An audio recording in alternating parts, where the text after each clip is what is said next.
கொள்கை பிடிக்கும். வேல்முருகன் அண்ணனை அவங்களுக்கு பிடிக்கும். ஏன்னா தமிழ் தேசிய சிந்தனை இருக்கும்போது பக்கத்தில் நீங்கள் வந்து அண்ணன் சீமானோட தலைமை ஏற்றுக்கொண்டு பயணப்பட்டால் கூட தனியரசு பேசுகிற கூட்டத்தில் பார்க்குறோம், கருணாசன் சில இடத்துல பேசுகிற பார்க்கும்போது ஒரு பிடிப்பு இருக்க தானே செய்யும்.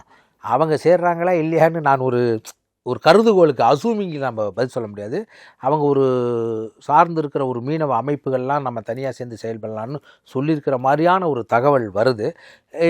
பாருங்கள், அந்த பொண்ணு வெளியே வந்துச்சு. வெளியே வந்த உடனே ஒரு பேட்டி கொடுக்குறாங்க. பேட்டி கொடுக்கும்போது அது அந்த பக்கத்தை பொறுத்து எவ்வளோ அடைப்புமோ அதில் என்ன விஷயம் தான் ஒரு மீடியாவில் போட முடியும். இப்போ இதுவாவது நமக்கு குறிப்பிட்ட நேரத்தை வைக்க முடியும், இடையில் கட் பண்ணால் தெரிஞ்சிடும். அதில் வந்து போடும்போது உடனே அந்த அம்மா வந்து தரைக்குறைவாக பேசுவதும், நத்தம் சிவசங்கரனை தரைக்குறைவாக பேசுவதும், இதுதான் எனக்கு வந்து இவங்களை விடவான புரிதல் ரொம்ப அதிகம். ஏன்னா இப்போ நீங்கள் என்னை வந்து வெறுக்கிறீங்கன்னா நானும் மீண்டும் உங்களை வெறுத்தா இது ஒரு முடிவு இருக்காது. அதை சகித்து கொண்டு போகணும் தான் நினைக்கிறேன். ஆனால் அந்த சகிப்புத்தன்மைக்கு ஒரு எல்லை உண்டு.